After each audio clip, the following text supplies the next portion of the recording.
In Beloit, Wisconsin, the threshold for lethal force is defined by the moment a vehicle is transformed into a kinetic weapon. This pursuit of a maroon Chevy Trailblazer transcends a routine traffic stop, as the vehicle was flagged in connection with a violent shooting in Illinois. Eastbound on Portland, eastbound on Portland.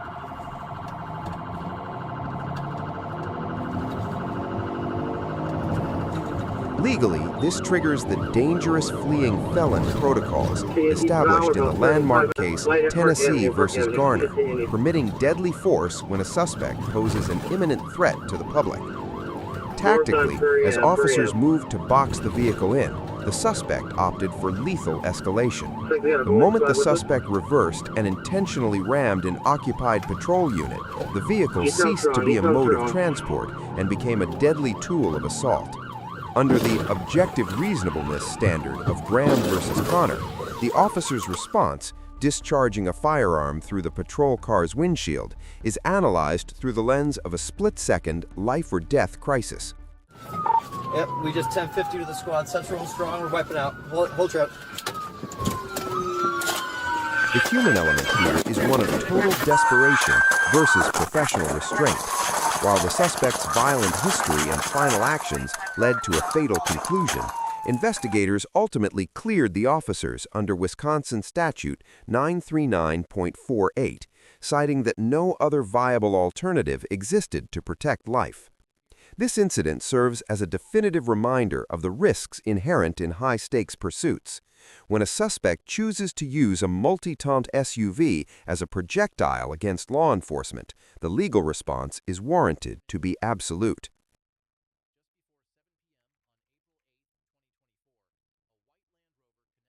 In this incident from Kent County, Michigan, the Fourth Amendment's protection against unreasonable seizures is tested against the split-second realities of high-speed pursuits. The encounter began when a white Land Rover linked to previous crimes led Holland police into a multi-jurisdictional Traffic. Traffic's lit. We're coming up to a red light. You're slowing down for it. chase. Legally, under Michigan compiled laws 750.479A, the act of fleeing is a felony, justifying the pursuit. However, the use of force must remain objectively reasonable under the precedent set by Graham versus Connor. Tactically, the pursuit reached a devastating climax when 20-year-old passenger Riley Doggett bailed out of the moving vehicle. Deputy Josiah McMains, trailing at a distance that left zero margin for error, struck Doggett with his patrol SUV almost instantaneously. While Tennessee versus Garner generally prohibits deadly force against non-threatening fleeing suspects, investigators ruled this fatality an accident, citing the inherent unpredictability of a bailout scenario. Critics argued that the deputy's aggressive proximity exhibited tunnel vision, escalating a traffic enforcement action into a lethal encounter. Though the prosecutor declined to file charges, the community remains divided. Was this an unavoidable tragedy of police work or a tactical failure in force management that cost a young man his life? On the high-speed corridors of Atlanta, Georgia, the line between a traffic violation and a felony pursuit vanishes at 125 miles per hour. This incident, involving a black Mercedes on Interstate 85, represents a textbook case of felony fleeing under Georgia Code 40-6-395. Legally, the suspect's decision to nearly triple the speed limit in a 55-mile-per-hour zone shifted the encounter from routine enforcement to an immediate public safety crisis.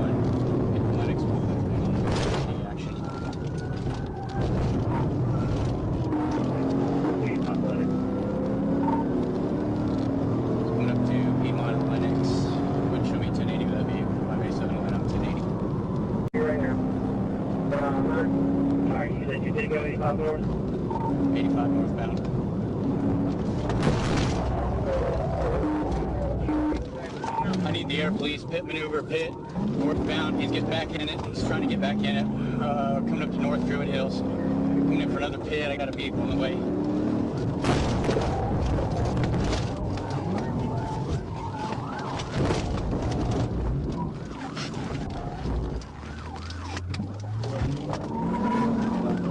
I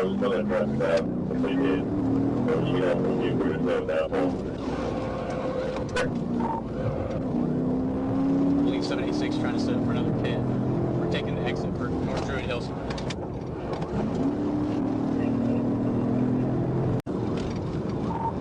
Take him. I believe he's setting up for a pit.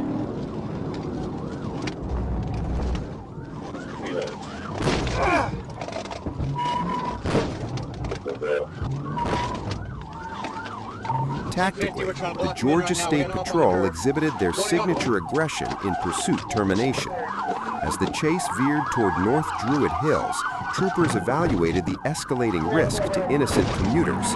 Relying on the precedent established in Scott v. Harris, a landmark Georgia case, the troopers initiated a precision immobilization technique, or pit maneuver, to forcibly end a threat. In the eyes of the Fourth Amendment, using a vehicle to stop a reckless driver is considered a reasonable seizure when the suspect's flight poses a mortal danger to the community. The human element reached a stalemate following the impact. The driver, Omid Sheikh Sajadia, exhibited signs of impairment and flatly refused lawful orders to exit the vehicle. This non-compliance prompted the use of a taser to safely extract him from the wreckage. Subsequently, Sajadia is charged with DUI, reckless driving, and fleeing. This case serves as a stark warning to those traversing Georgia's highways. The State Patrol's standard operating procedures prioritize the safety of the public over the preservation of the fleeing vehicle, and they will utilize every tactical advantage to ensure the pursuit ends on their terms. In Sauk City, Wisconsin, the duty of transparency is eclipsed by a calculated act of self-preservation. This case doesn't involve a high-speed chase, but rather a criminal charade orchestrated by Officer Joel Ludowitz of the Sauk Prairie Police Department. The incident began on New Year's Eve when Ludowitz reported his personal vehicle stolen. I noticed that down there. Yes, sir. Here's all these doors.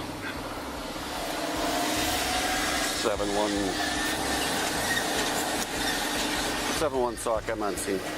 I'm gonna have to go down the other side. No, we go down there and walk up the trail, but it's icy.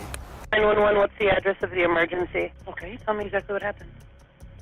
My vehicle's gone. Somebody took my car. Like stolen? Like stole my car, yeah. Okay. Are you at home right now? I am, but I'm on my way to work.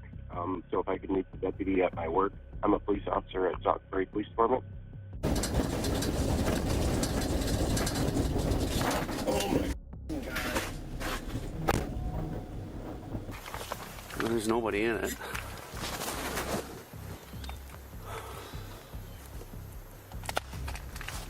One Sauk, just for 43, there's nobody in the vehicle.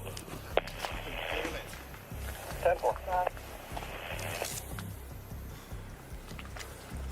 right, copy, direct. We're going to continue on until we get a search of the area. Damn it.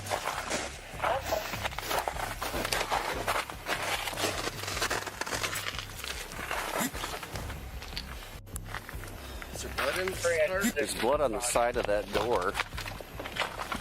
I don't see... Somebody's got to be f***ed up from this, because this... Great Zach Fire to talk. Chief 1 on location. We'll be out investigating. We'll have command. I'll have to call you back.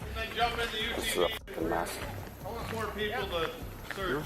Joel's car was stolen, and it's laying down off the 60 bridge, so... Yeah, it's totaled. So I don't know... what the f***'s going on here. A lot of shit ain't adding up, so... yeah. So, yeah, there's a lot of... Do you know what time you got home last night? Okay, because he's on... Ashley's all upset because this stays between you and I. He didn't get home till 1:07. No car. Yeah, so I don't know if he crashed his Or after he dropped you a off. claim that would subsequently be exposed as a fraudulent police report. Legally, providing false information to law enforcement violates Wisconsin Statute 946.41, an offense that strikes at the core of judicial integrity. The procedural breakdown reached a turning point when Officer Duman arrived at the crash site. Moments after discovering the totaled vehicle, Duman noticed a critical discrepancy: bloodstains on the driver's side door. In a desperate attempt to neutralize physical evidence, Ludowitz was captured on camera manually wiping away the bloodstains while under the guise of an innocent passerby. This overt act of tampering with evidence transformed a routine accident investigation into an obstruction of justice case under Wisconsin Statute 946.65. The human element is defined by the sharp tension of betrayal. Ludowitz attempted to gaslight his own colleague, banking on professional courtesy to conceal his suspected intoxication and reckless crash. However, the integrity of the body cam footage proved insurmountable. Reef the door open. Yeah, right. They wrenched the door open. Come here for a sec. I'm not going to be a dick, but I'm going to tell you this, okay? Yeah. Did you wipe blood off the driver's side door? Just now? Yeah. I went over there and I checked the door. Okay, because there's blood on the driver's side door. Okay? Do not be on this. Oh my God, Paul. Just calm down. Dude. I'm only saying this because shit ain't adding up. Ashley called me. She said you got home about 1:07. It was not 1:07. I already told her that. There's no way. Okay, Paul, dude, stop. This is not me. Oh my God. Okay, just. We're not having this conversation, dude. Well, I just want to make sure that it's not. I was with you for fuck's sakes I last know, night, dude. Calm down. Calm down. I'm just making sure because I just don't want you to get in trouble. If it was you. Oh my God. Okay. I was with you last night. I know that. But. And we weren't drunk. I know. Jesus Christ, Paul. Dude. Okay. We are going to have a conversation after this is done because there's a lot of shit that isn't adding up. Sure. So, and then. Oh my God. Don't get pissed at me, dude. You gotta look at it how I see it, though. I left last night, and my girlfriend. No, I'll get a ride home. You gave my girlfriend a ride home, and your car's crashed, and she only lives so many blocks away. You gotta see where I'm seeing it from. First of Now, all, okay, now listen to me. There was blood on the side of that car, and now it's wiped off. So now I gotta explain that away. Paul, there's blood all over the car. Inside? Yes. Okay, so I'm just, you gotta see it from my standpoint too, dude. Okay? You know?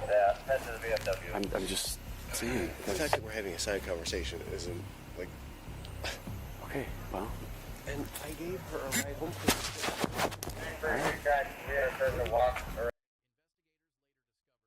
Following the investigation, Ludowitz was charged with obstructing an officer and subsequently resigned alongside Officer Duman. Beyond the legal penalties, Ludowitz's actions represent a Brady List nightmare, proving that once an officer compromises the truth, their badge becomes a liability to the law they swore to uphold.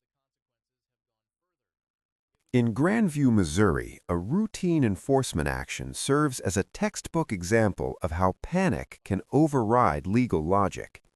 This incident began near Missouri 150 with a simple traffic stop for a minor violation, an encounter that should have ended with a signature and a fine. Legally, under Missouri Revised Statute 575.150, the moment the driver chose to ignore the sirens and accelerate, the situation escalated into a felony-level offense for resisting arrest. Tactically, the pursuit was short-lived but violent. Unlike high-speed chases that involve police-initiated contact, the suspect here served as his own judge and executioner.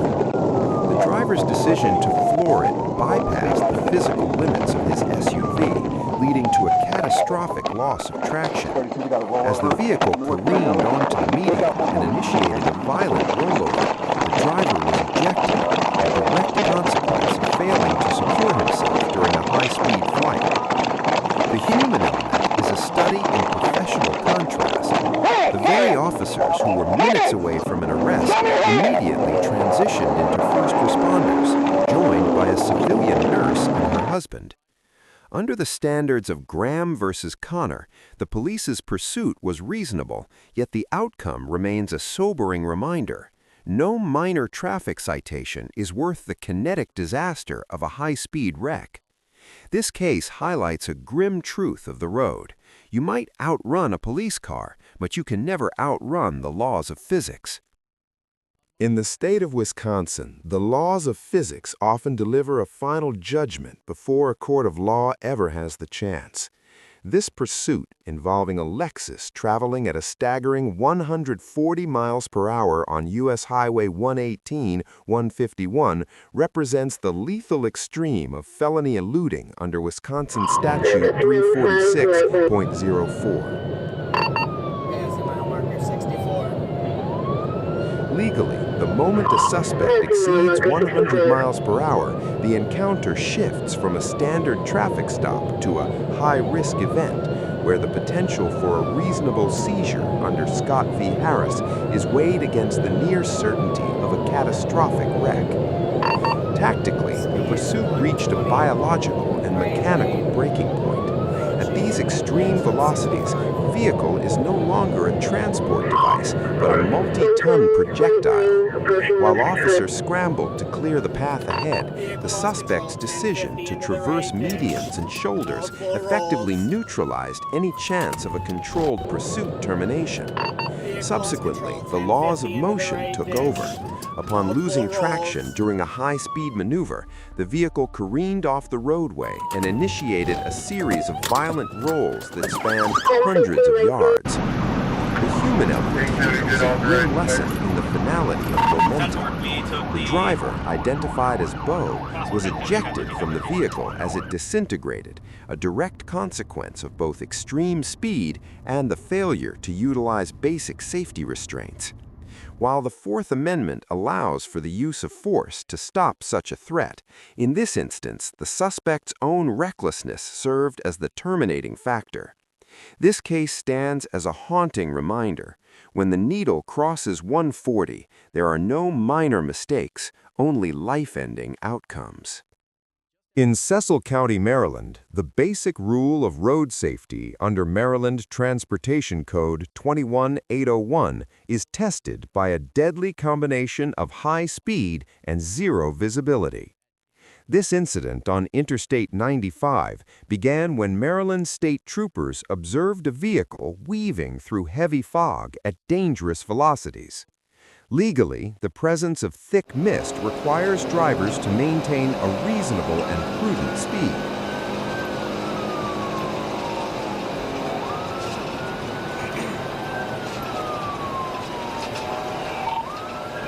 She's all over the place. She's not stopping. She's speeding up 100 miles on the shoulders.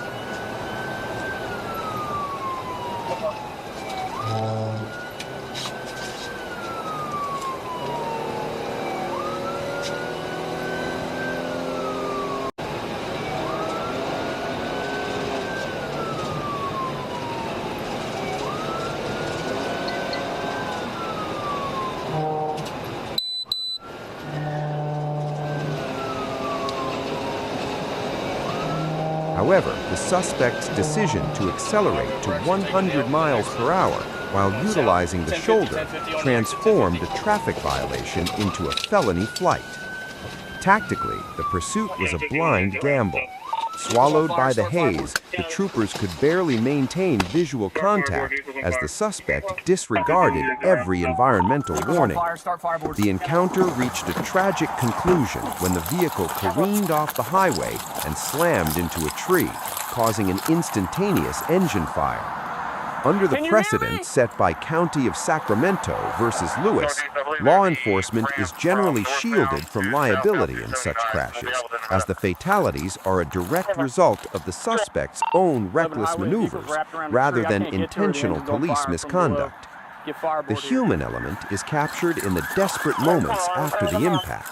The dash cam captures the trooper immediately transitioning from pursuit to life-saving mode, racing toward the burning wreckage with a fire extinguisher. You got fire extinguisher? Tom, we're notified. Hi, Bess. What was your message? No, I'm now. She's in the car. I can't get to her. Despite the officer's rapid tactical response, the driver was pronounced deceased at the scene. This case serves as a somber reminder of the absolute finality of speed. In a court of law, environmental conditions are a factor, but on the road, they are a death sentence for those who choose to outrun the law in the dark. In Lubbock, Texas, the legal concept of necessity under Texas Penal Code Section 9.22 is vividly illustrated in a race against mechanical failure. This incident began with a harrowing 911 call from 18-year-old Nicholas Merritt Voles, whose Toyota Camry had become a runaway projectile at 90 miles per hour due to a stuck accelerator. Legally, this is a rare anomaly where the high-speed transit is not a crime of flight, but a life-threatening emergency, removing any element of criminal intent under the Transportation Code. Tactically, the Lubbock Police Department initiated a high-stakes escort and clear operation. Subsequently, officers scrambled to block busy intersections and create a moving safety corridor, effectively shielding the public from a multi-ton unguided missile. The encounter reached a violent conclusion when the Camry clipped a patrol unit and careened into a series of rollovers near North Loop 289. In this juncture, the collision was an unavoidable tactical sacrifice to prevent the vehicle from entering more congested traffic zones. The human element of this case is defined by pure terror met with professional calm. Unlike standard pursuits where tension is fueled by defiance, here it was driven by a desperate struggle for survival against a failing machine. Miraculously, Voles survived the disintegration of his vehicle with only minor injuries. Following a forensic mechanical inspection, the throttle failure was confirmed, exonerating the young driver. This case serves as a definitive reminder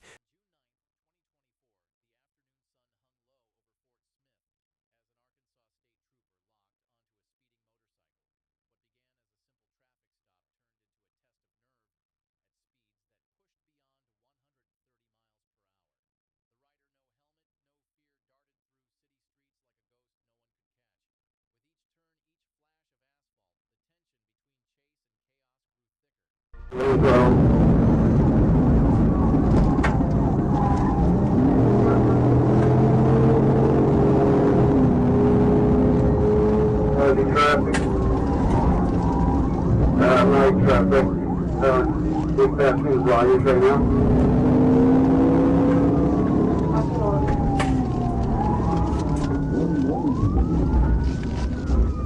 In Fort Smith, Arkansas, the inherent danger of a high-speed motorcycle pursuit reaches a critical threshold when a rider opts for a no-helmet, no-fear strategy.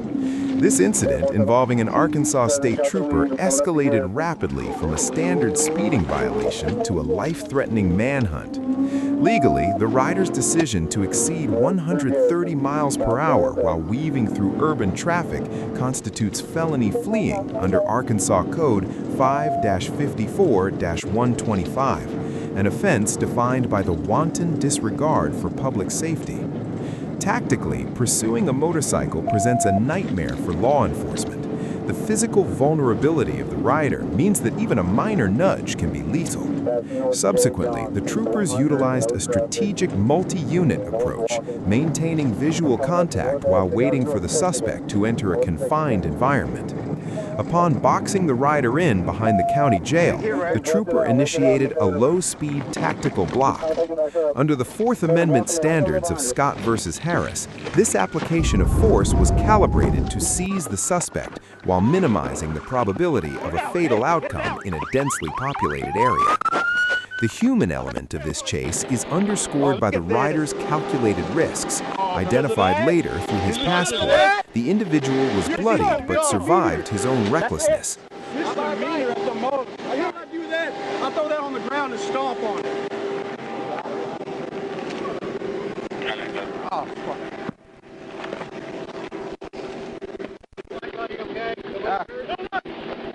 When I got it, I've been on my hand. Yeah. Facing a long list of felony charges and traffic violations, the suspect's flight served only to transform a simple ticket into a prison sentence.